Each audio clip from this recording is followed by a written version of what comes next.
So today, I am delighted to have a conversation. This is Liz Koch, Awareness, and one of the things I've been pursuing in 2020 is entrepreneurship, specifically for women, and women who are approaching this in a different way than the normal way of running a business. I think it's time to really allow a different avenue of thinking about how do we create livelihood. So for me, I'm pursuing that, and I had the opportunity of Sequoia and Toussant. Toussant is how? Yeah, Toussant. Yes. To approach me. And I don't actually know Sequoia. We haven't really interfaced in terms of my classes or my teachings or my trainings. But when she reached out, I loved her invitation, and that she was also looking for a platform to also get her business even out to more people. And Absolutely. I thought that was a creative way of doing it. And Thank you so much. I wanted to honor that. So thank you for joining me, Sequoia. Thank you for having me. That means so much to me. I didn't tell too many people. I wanted them to kind of just see it, but a lot of people who know me know how much I love the Psoas book, and the Psoas has become my favorite muscle. And as a massage therapist and working on it and guiding a lot of emotion out of that muscle, so this means the world to me. You have no idea. You have no idea. And yeah, so thank you so much for allowing me this space to really express myself and have this conversation. Absolutely, and it's a conversation on many levels. So for people who listen to my podcasts and my YouTube interviews, I'm going to introduce you a little bit. Thank you. So Sequoia is a licensed meditation guide and massage practitioner, teaching also Qigong. And she studied massage and bodywork therapy at Everest University. I believe that's probably in the one that's in Tampa, Florida. Mm-hmm. You live in Tampa, Yeah. Florida. Yeah, I've taught a lot in Tampa. My family is, my parents retired nearby Tampa, and my brother still lives there. So, oh, wow. So I've been to that area many, many times and enjoyed all the things that the area offers. You are the author of the Temple Talk manuscript, which we'll talk a little bit about. And I just found your poetry books, Sequoia, that I'm going to later ask you to read a poem that I found that I really liked. And you are the creator of Mama Ja's Healing Body Butter. And I watched your video of making, because I make lavender oil and I don't use water either. I brew it outside. I brew it in the sun. I sun brew it. But I love the fact that you added the aloe to it as well. So anyway, yeah, I love making body products, and I'm known to also make tonics and stuff like that. So yeah, so we have some things in common. So let's talk first, just bringing you into talking about what you're doing. Like, how did you develop the body butter? Like, talk. Oh, 1 second. Okay, we're back. Sorry, what did you say?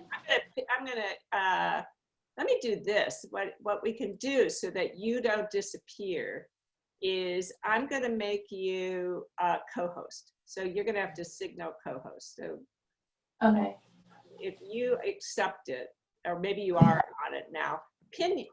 Did it do it? I think you'll stay on. I think that way we won't lose you. Because you know how it goes back and forth. Yes. Yeah, it's nicer to have us both on here. So you told me you were 28. You got a couple little kids.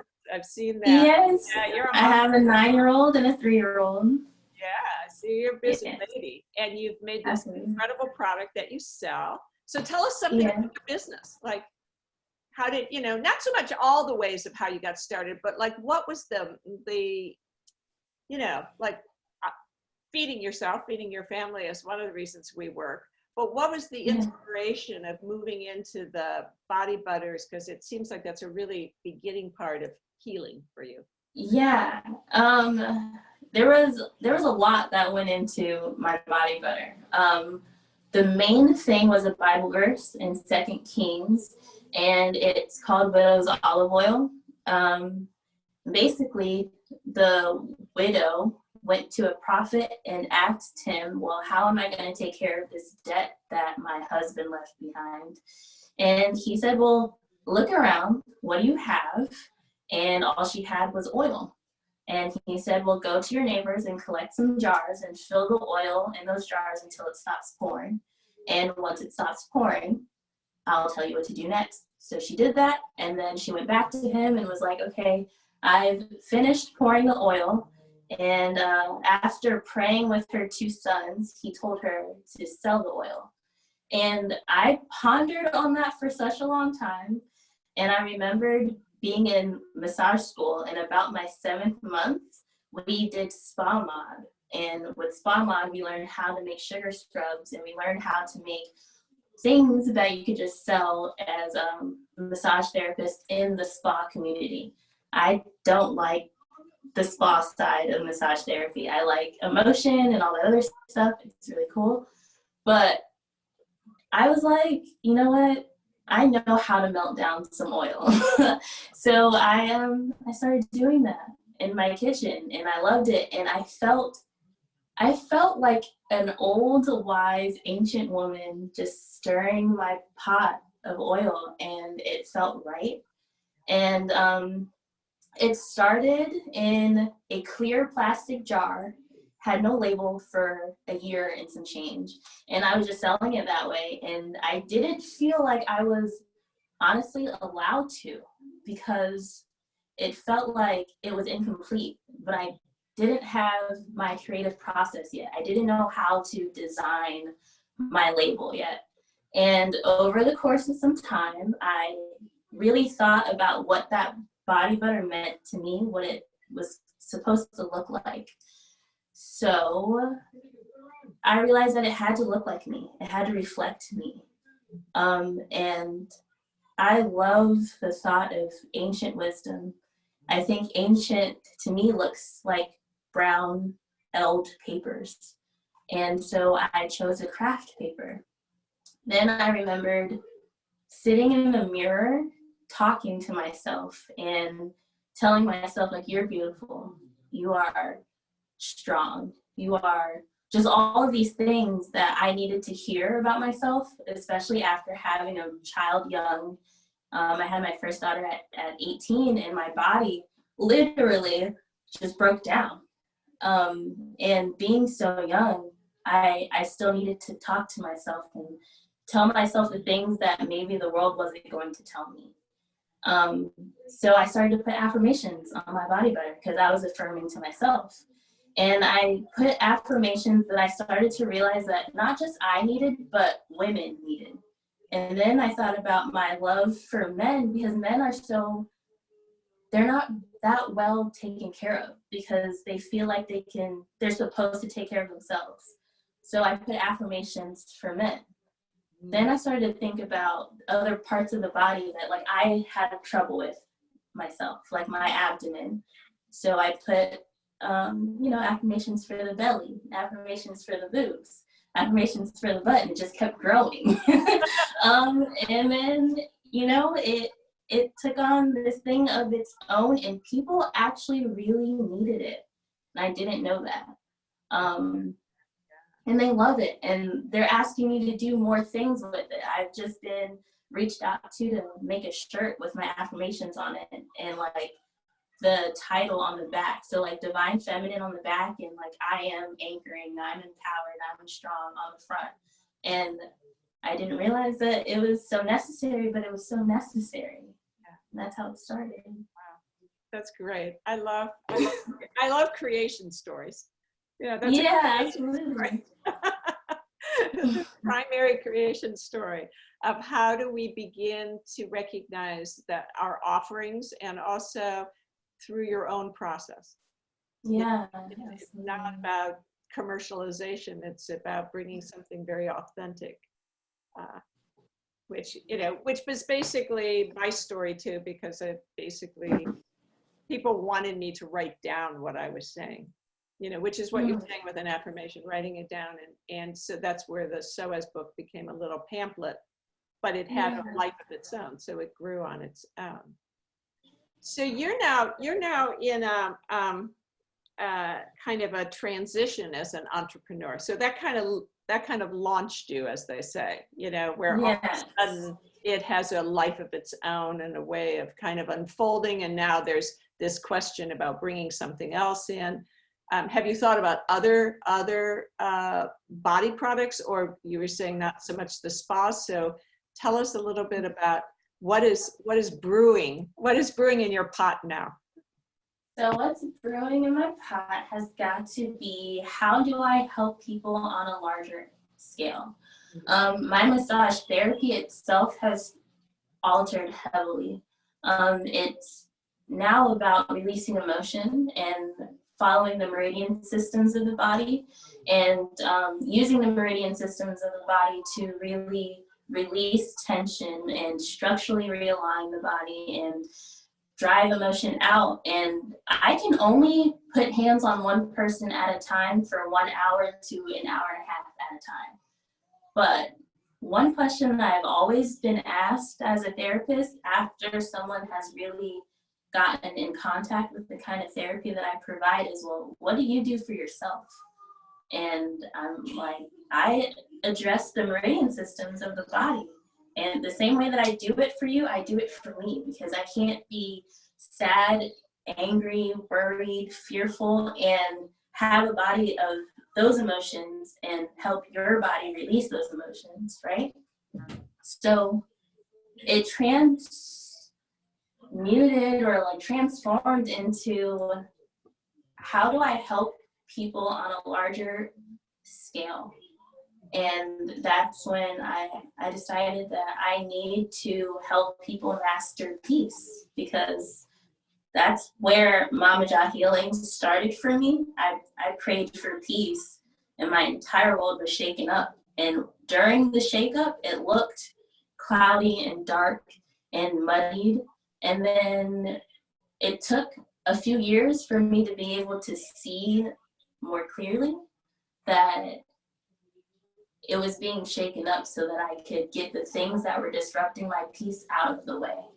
And I think people need to be guided through that, because I wasn't guided through it. And so it definitely transformed. It definitely went from a very juvenile place of, I want it to be Mama Jah Healings because I want it to be all about me, towards let's master peace, because I shifted the focus onto you. And I shifted the focus from like, build me up on this platform, to servitude. Let me be really humble and just show you how I can help you. And that's why it changed.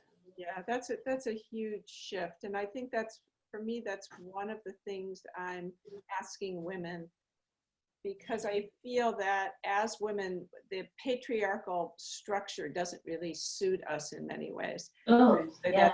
Birth or health or life or speaking up. So when we go into business, people tend to take that model on as well, but it doesn't suit us. It's not really what feeds our soul. And I still think about that, because I'm at an age where I have decisions to make. So for example, do I try to get a higher level of publishing going with my work? But to do that, it means I actually compromise myself in many ways, because the publishing world today is a dinosaur. We don't need publishing companies, right? We go online and publish ourselves. We can hand out our pamphlets. We can, be on the street, and we we can blog, we can, you know, go social media. Yeah. So what do they have is they need people who are very, who are trendsetters, and then they'll give you money to write your book, but then they need you to keep pushing it, because basically you're using them or they're using you. There's a very compromised relationship there where you're really working that money hard that they give you at the beginning to publish something. And when I watch people go through that process, I see a compromise in themselves. That's that even though they're getting something for it, they're paying high price for what they're getting. In their own desire, is this what I really want to focus on every minute? Is this, I'm always having to promote myself as the person you want to read.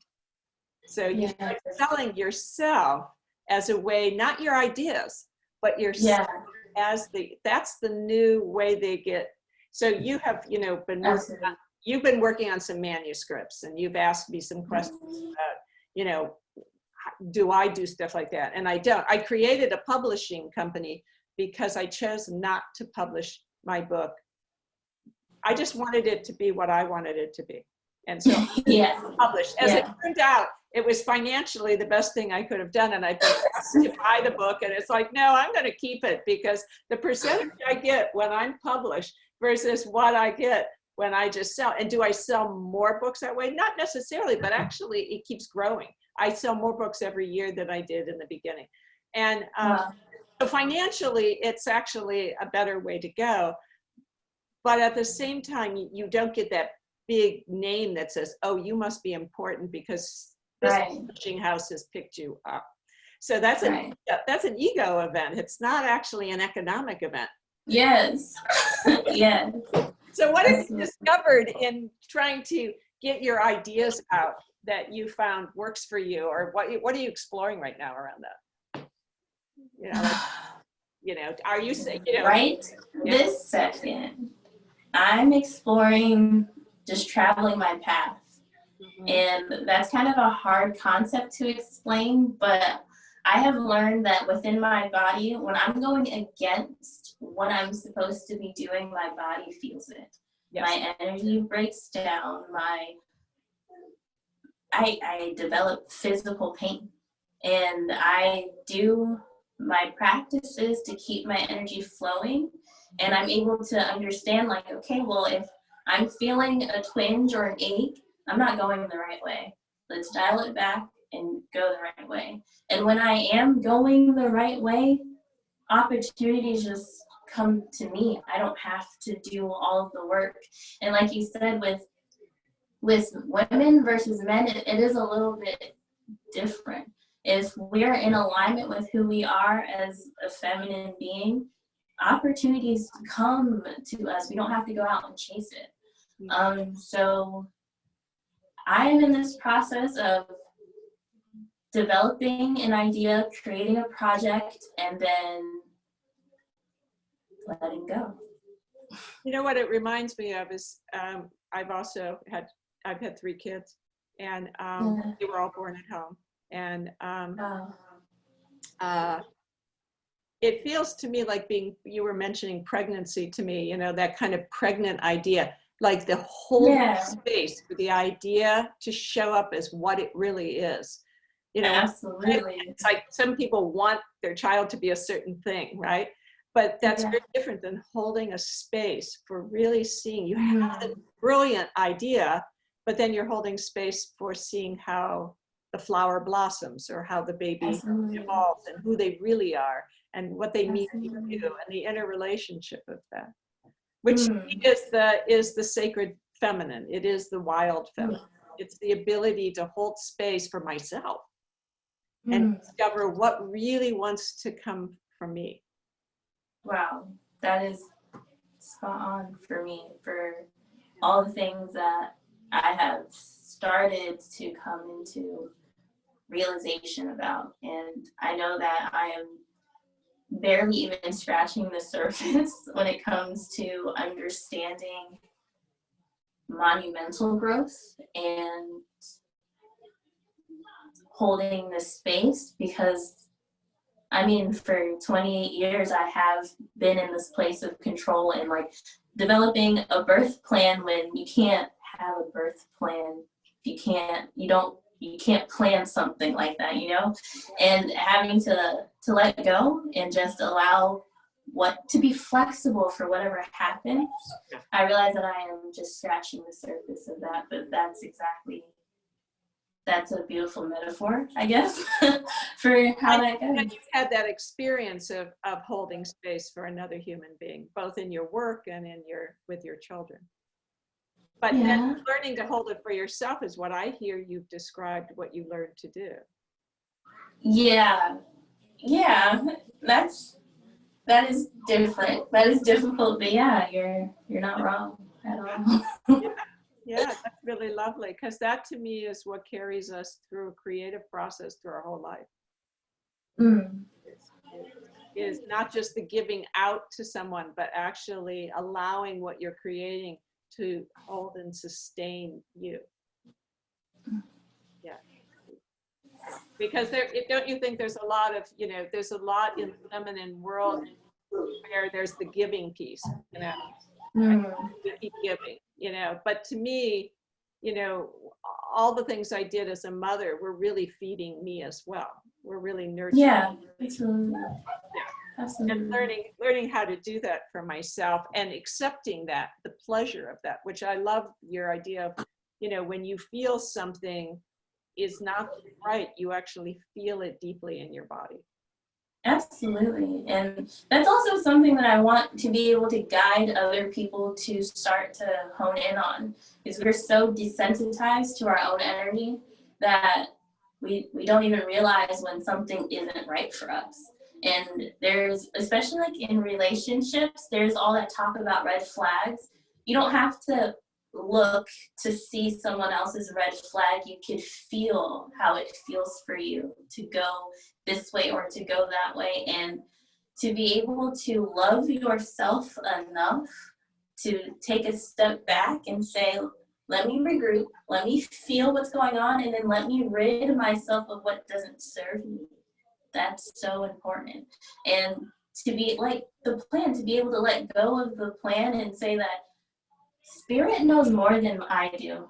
Spirit knows so much more than me. So let me trust that. Let me go that way and understand that it's gonna work out for my greatest good. I can't control it. And I think human gets in the way of spirit because of ego, because of control, because of, the things that cause us to develop disease-causing emotion. Yeah. And we need to just be able to let go.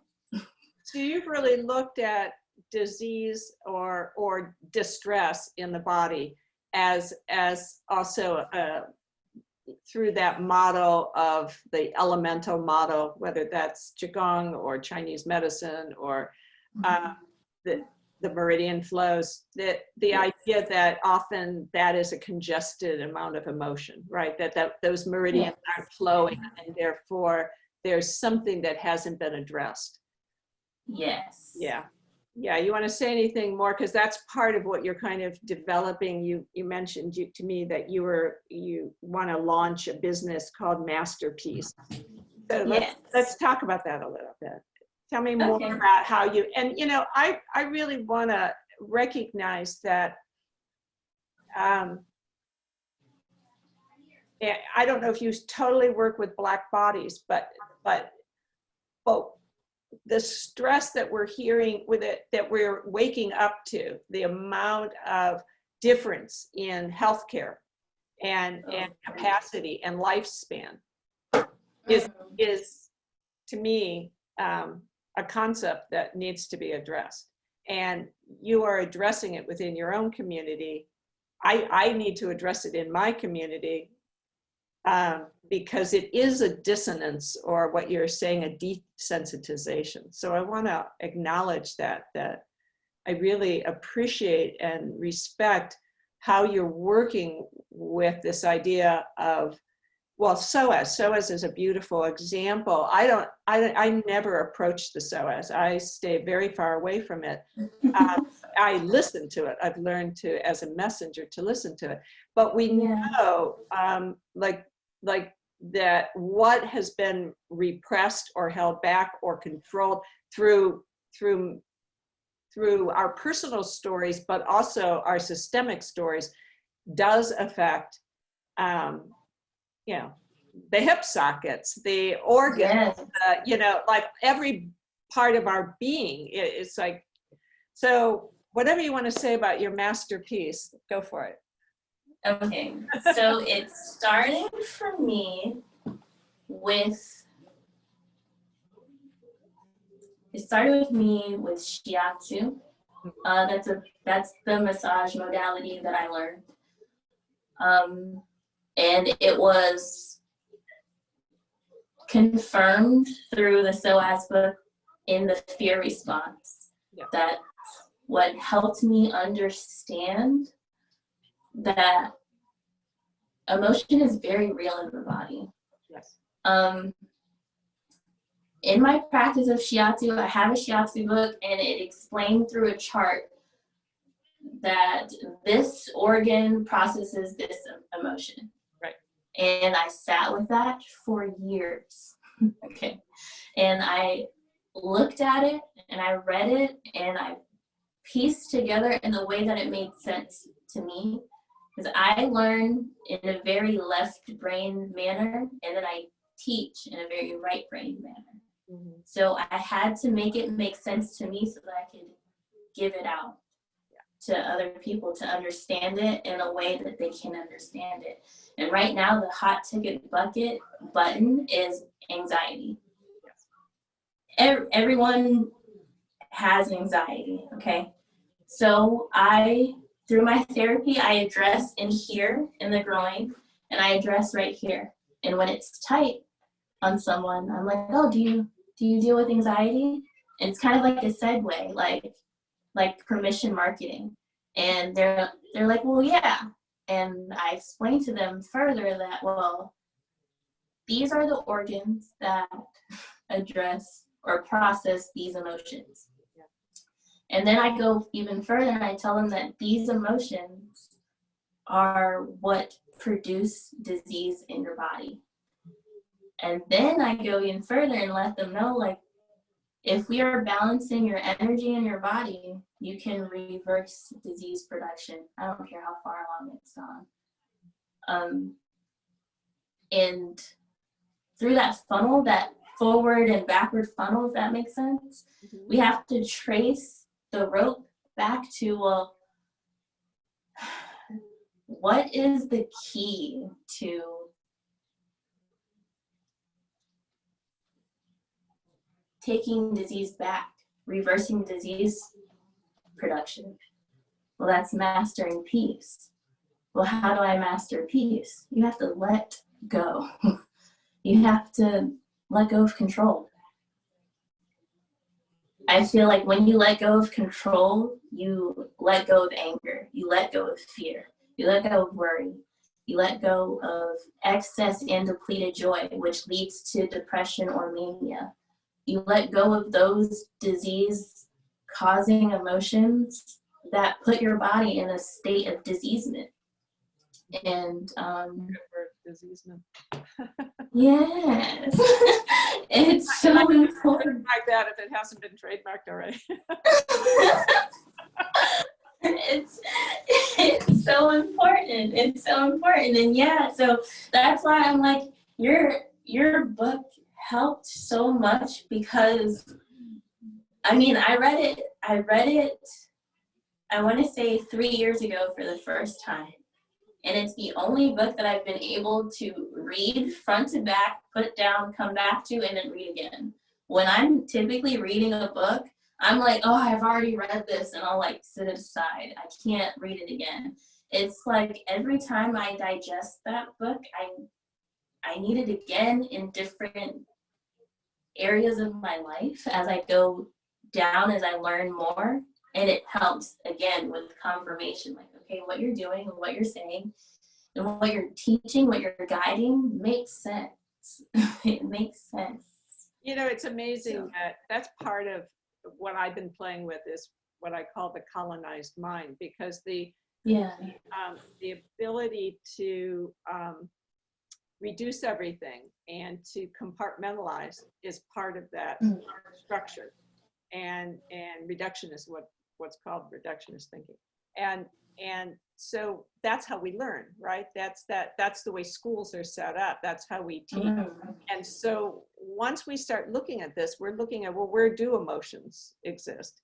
And in my new book, Stalking Wild Psoas, that's where I start to integrate all of this, because but that book, the Psoas book, it was amazing how many people would write me and say, that's the first time somebody actually put together my aches and pains with my feelings of fear.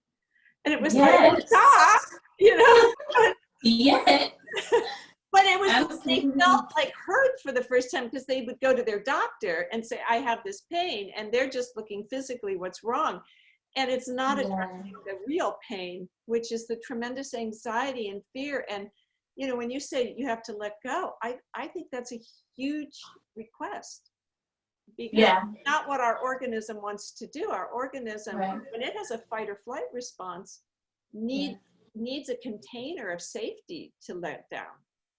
Right. And to me, the earth is that, because even if your life doesn't provide it, even if your parents didn't provide that, you don't actually know how to co-regulate inside yourself. If your community doesn't provide that, if the systemic system doesn't provide it, the one place you can go is Mother Earth. You can literally relate to the earth. You can, you know, rub that oil on your body, which is immediately affects your nervous system.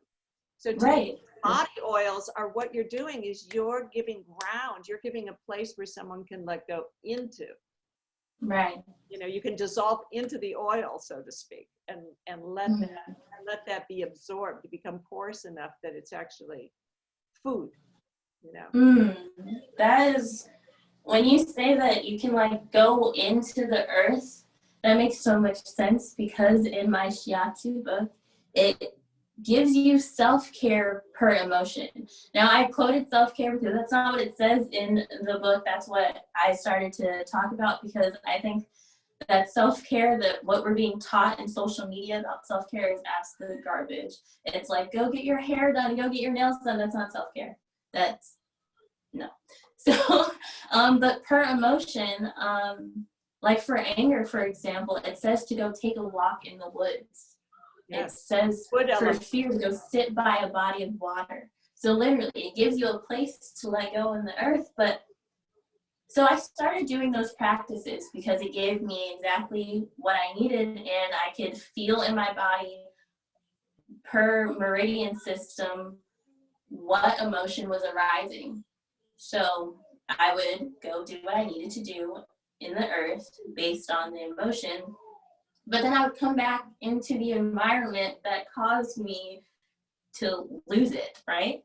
And it would be like starting over again.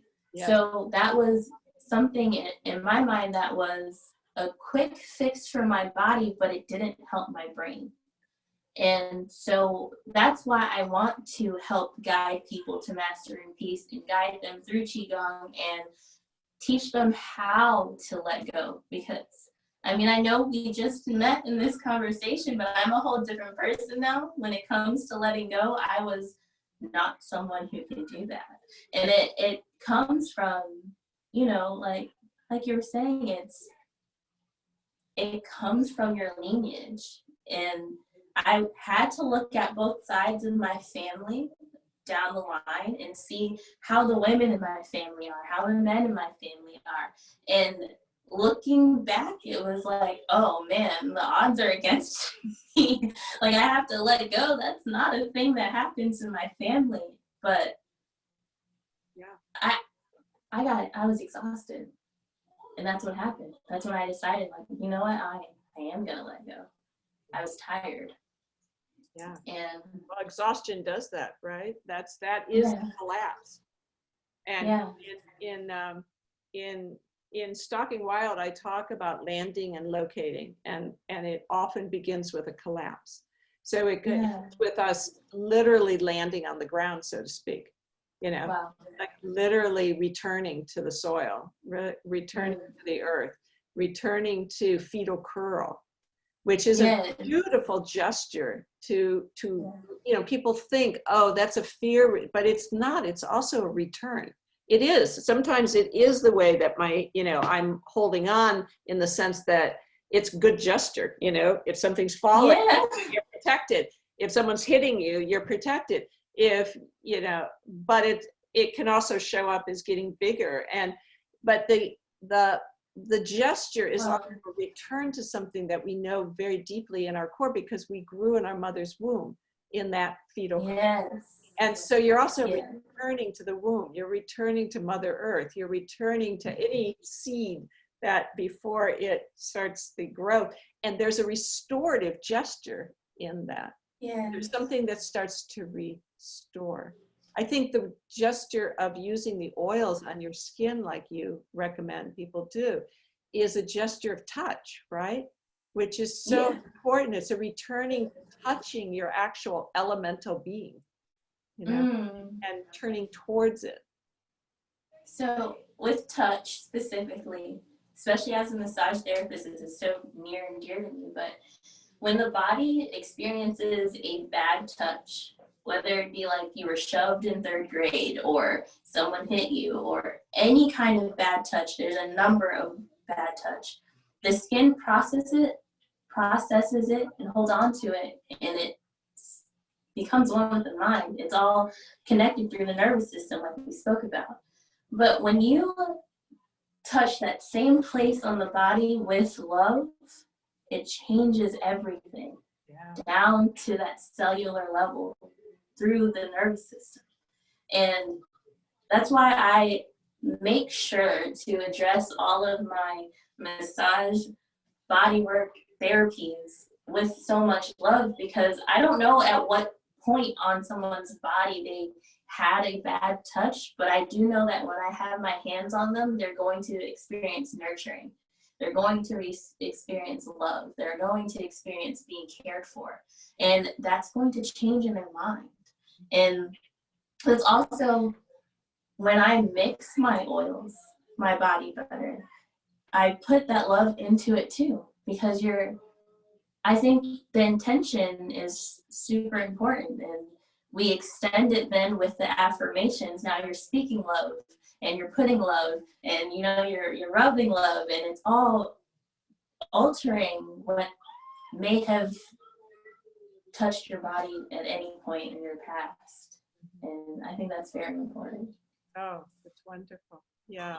Well, and that's truly you know, we think about holism, but I don't even use that word, because that's part of that compartmentalized thinking, because it's just addressing you know, it's addressing who and what we are, you know, and that we're so much more than what we've been told we are, as you said, you know. And so, as in Taoist healing, is called the muscle of the soul.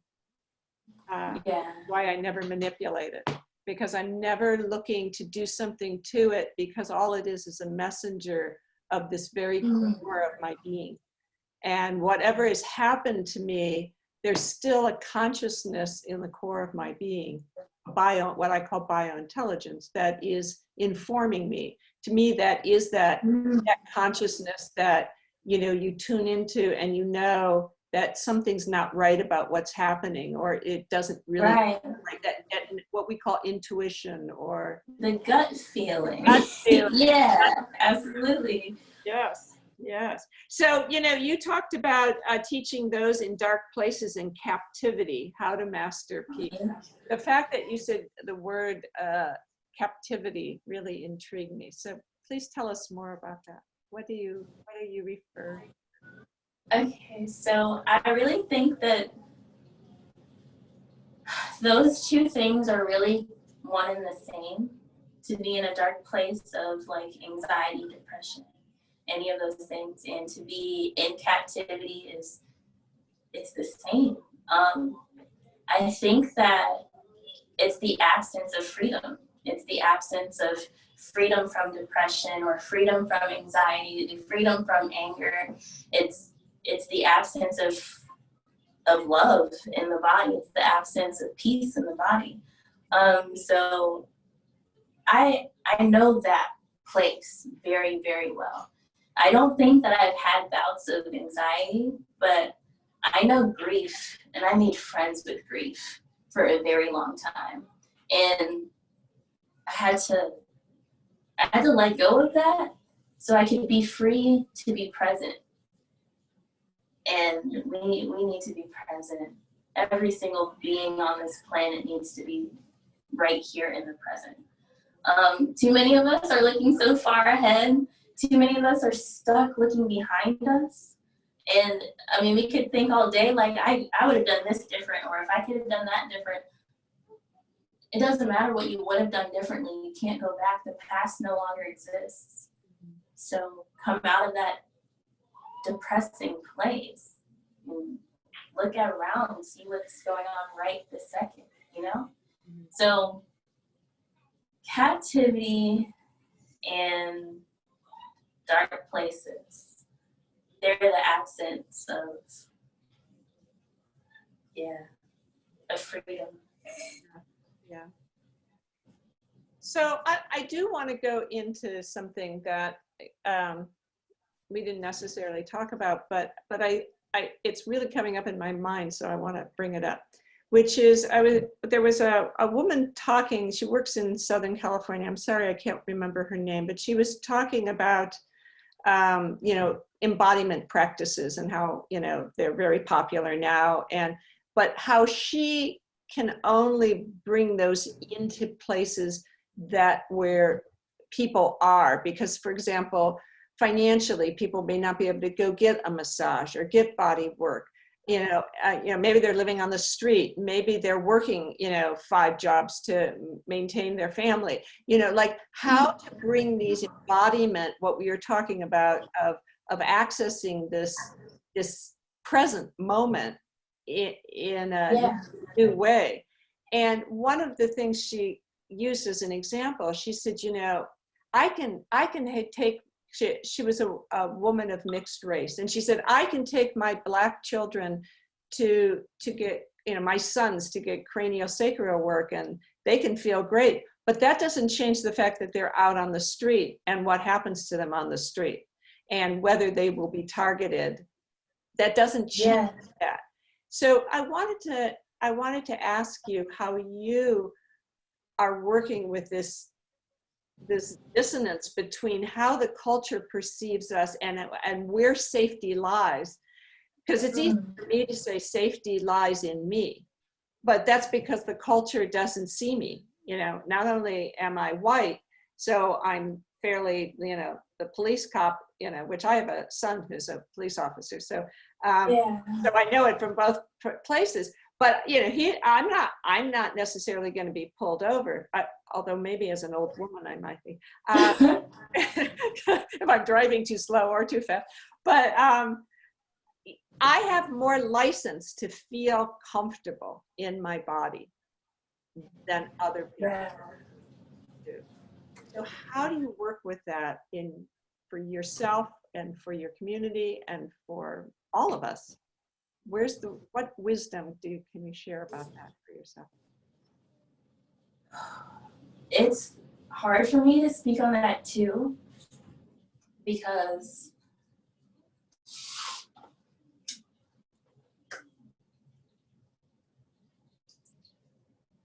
I haven't personally experienced it.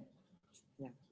And I know that doesn't exclude me, because there are people like Breonna Taylor who look like me and was executed for no reason.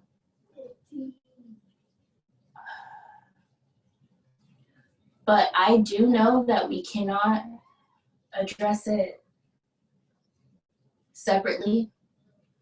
We can't. United we stand, that's very true. Divided we fall, okay? I also know that we can't address it in fear. And a lot of the anger that the Black community feels is rooted in fear. That's not going to work anymore. But it's valid. Valid fear. I think that it's time for actionable change, like I did express to you. But it's about understanding or learning, knowing what that action is going to be. And I feel like that's where the big question mark is.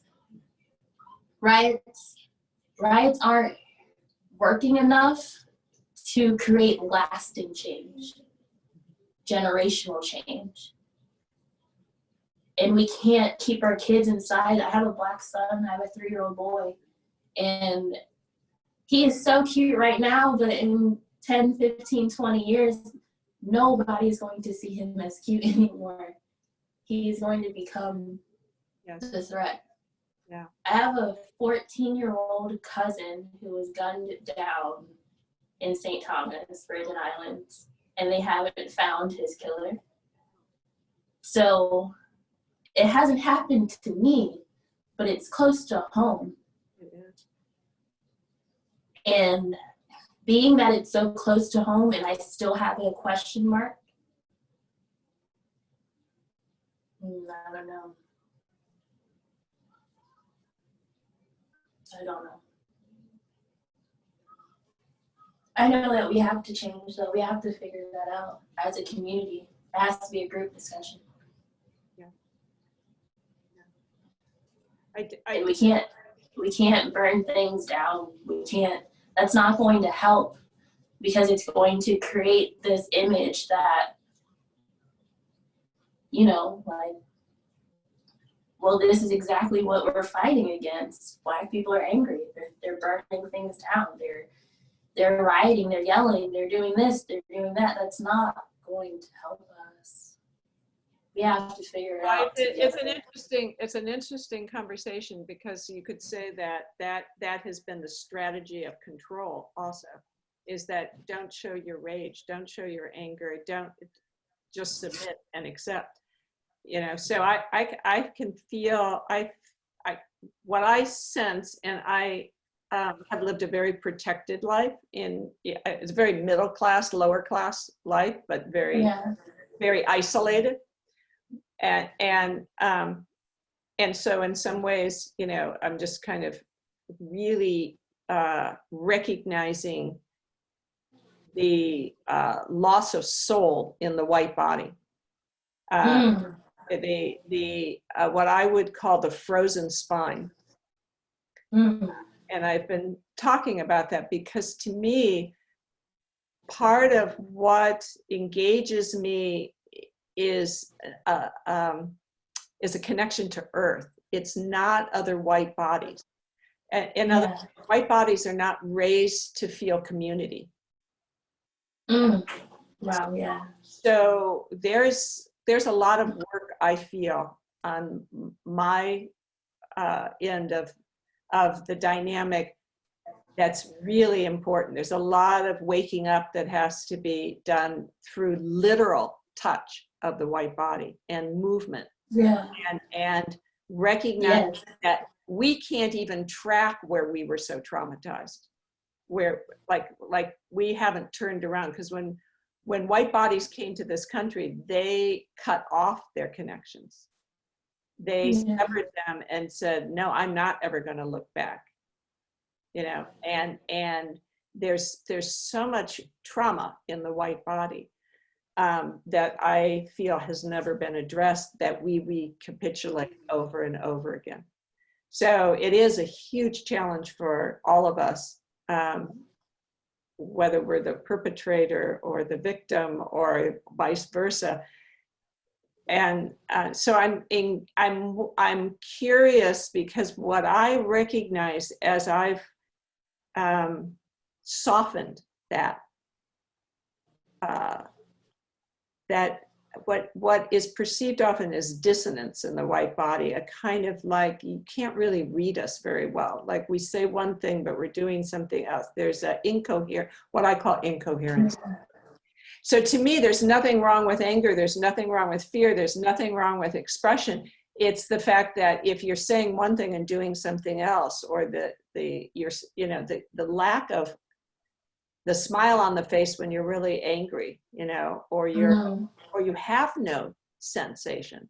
So the desensitization of white bodies through the years of even being here in the United States, what we did to other people, all colored bodies have been tortured by us. So we're like the perpetrators, and yet, we're like, hey, I'm a friendly white, woman. Why, I believe in, we're all this, we're all equal and all the same. And so I've really been working on this with myself. And one of the books that really touched my soul a lot, or really fed into my question, because it was a soulful question.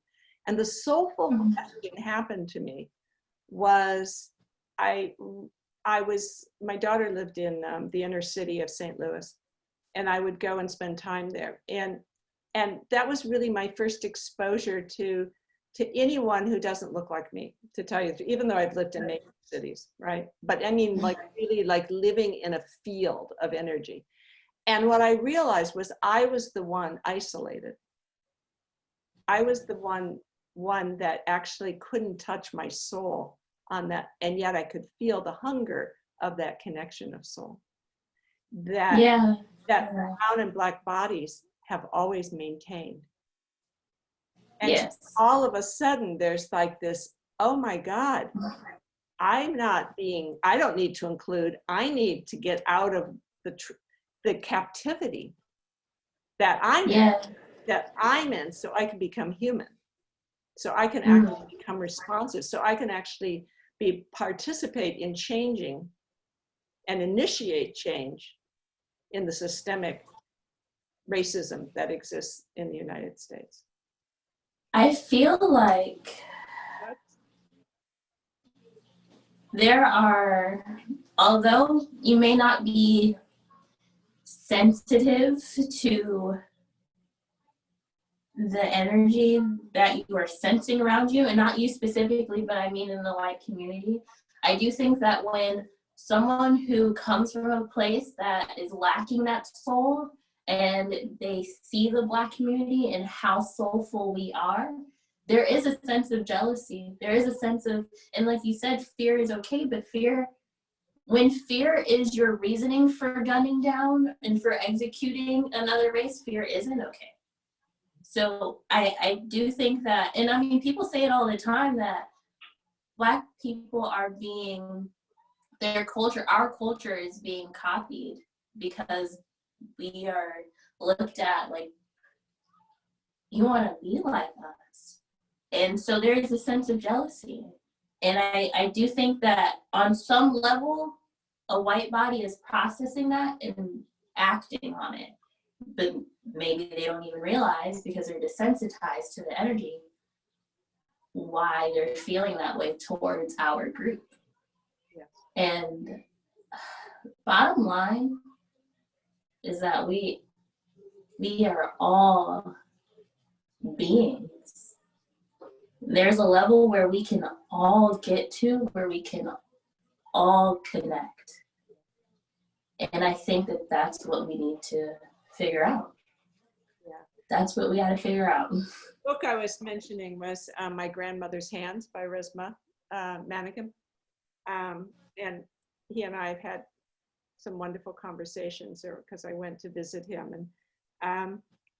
And so one of the things that we did when we did some movement work, because this weaves us back into your work, and is that that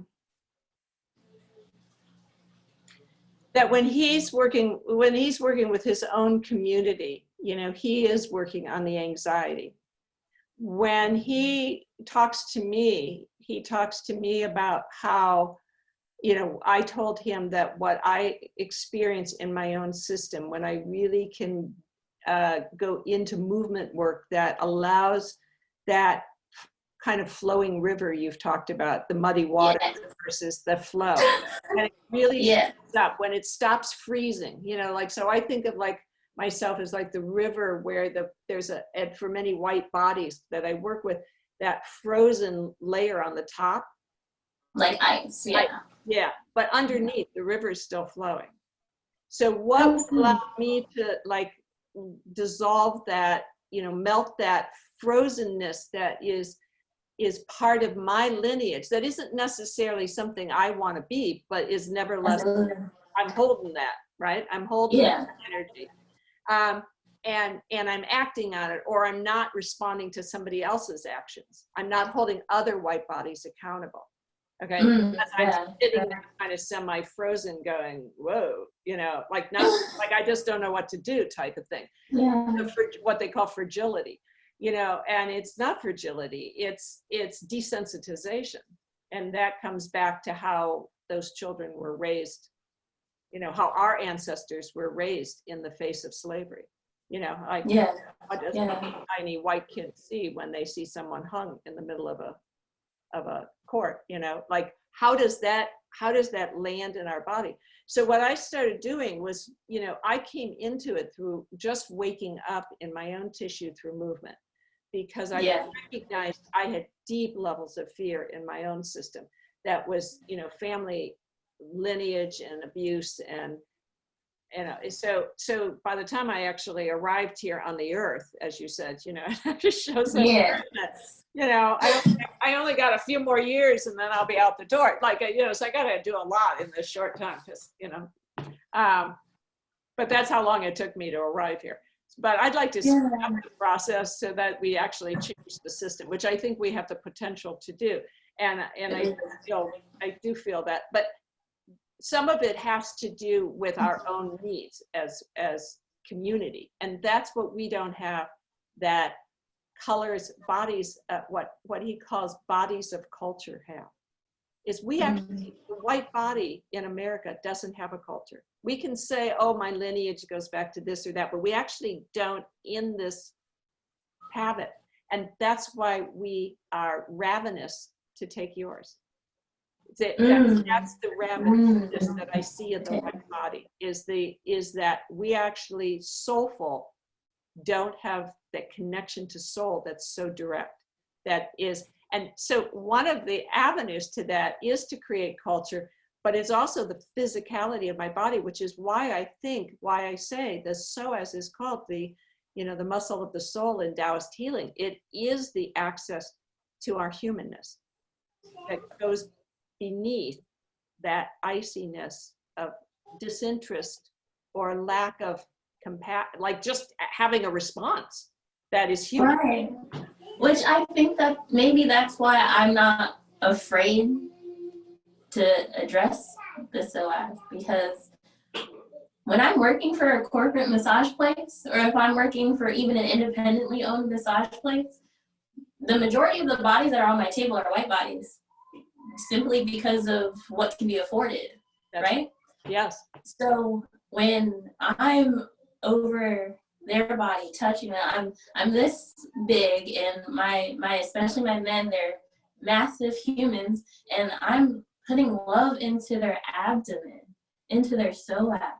And I mean, I start with big stoic men, and by the end of my session I have babies who want to hold on to me and hug me. Okay. And I do think that that's important. I do think that embrace from the Black community is important, which something that keeps coming to my mind is like that term invited to the cookout, where if a white person shows us that we can let our guard down and we can be comfortable with you, you're invited to the cookout. It doesn't take much, because we love people. And we love to feed people. We love to embrace people and nourish people. And we invite you into our culture, but you also have to be respectful.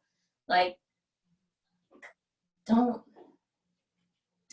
do what you see us doing. Be yourself, but be one with us. We're all people. We're all connected through love. Through love, we are all connected.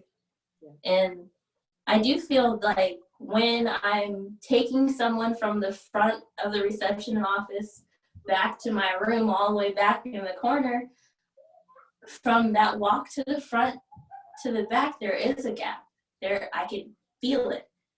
And then when I have them on my table, and I'm touching them, I'm moving the body, I'm creating movement for them in passive movement.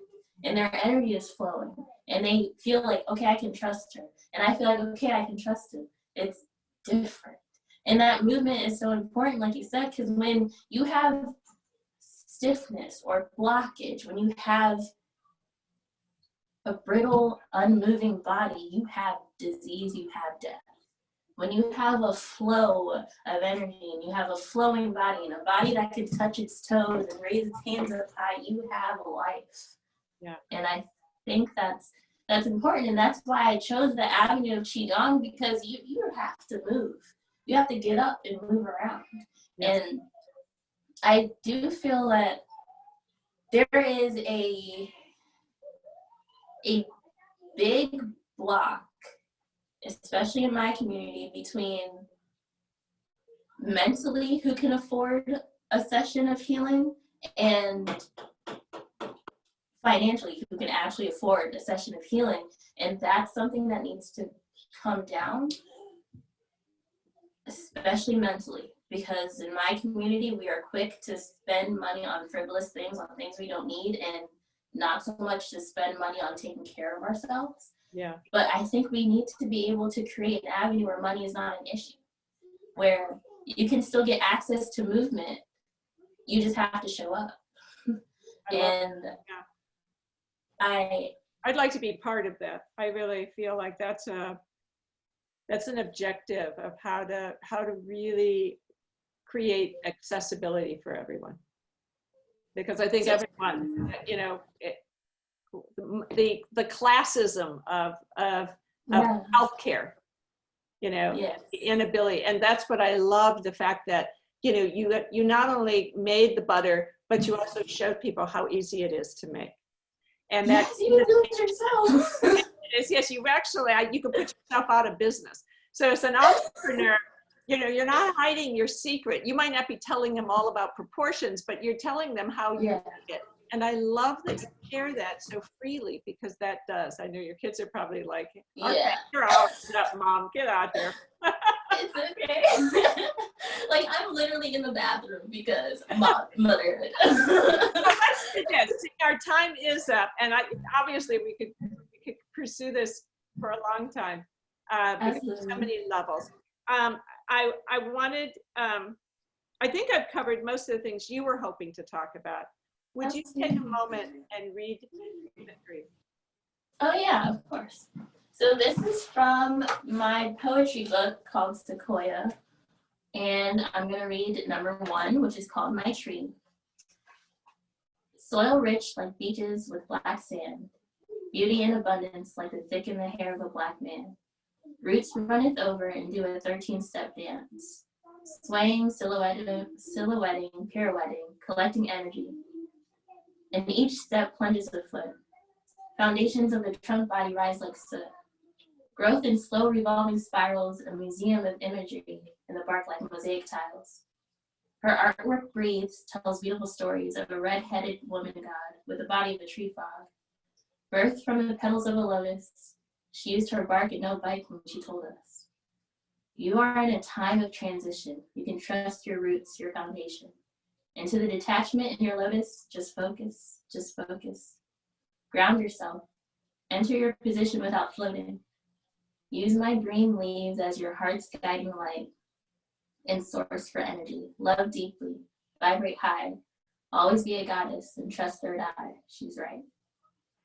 So that was number 1, called My Tree. And yeah, this is my book on Amazon. It's available on Amazon. Absolutely, yes. Thank you so much. I lived with the Sequoias, so I lived in California up in the Redwood Mountains. Absolutely. So before we go, can I give you a little bit of a story about Sequoia, about the name? Yes. Okay. So my birth name is Brandy.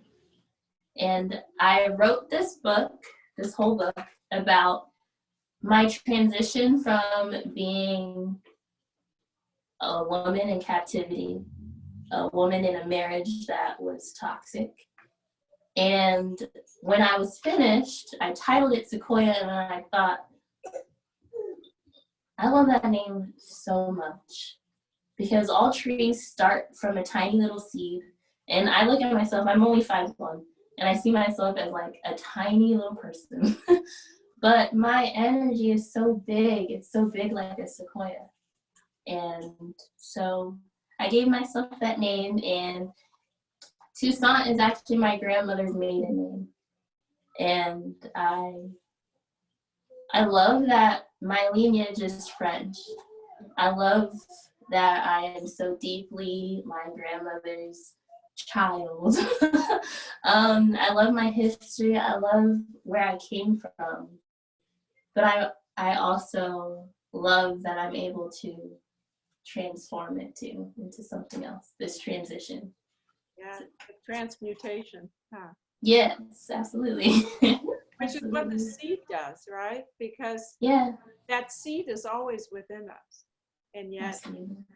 we actually, become that huge field of energy that you're speaking. The red Absolutely. yeah. And they're evergreens, so they never die. That field never dies. Even when there's fires, they just, they sprout all around whatever got it. So they're constantly renewing. And I think that's a lot of what I hear in your work is, how do I renew myself over and over again? How do I restore? How do I come back into a sense of wholeness in my soul and my spirit? Absolutely. Well, thank you so much for recognizing that and for allowing your vision. Thank you so much. You've been able to allow me to see myself and my creativity from the lens of someone else, and that is very helpful.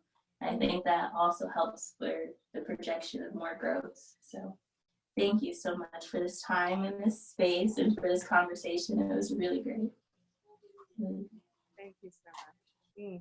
I'm so glad you reached out. Oh. Thank you so much. I'm so glad you responded. Oh my gosh, you have no idea. All right, so we'll be sharing this with it on YouTube, and you can share it with your friends and absolutely. Yes, and really the best of wishes that your these new endeavors, your entrepreneurship keeps blossoming. Thank you so much. Thank you. All right. Well, you have a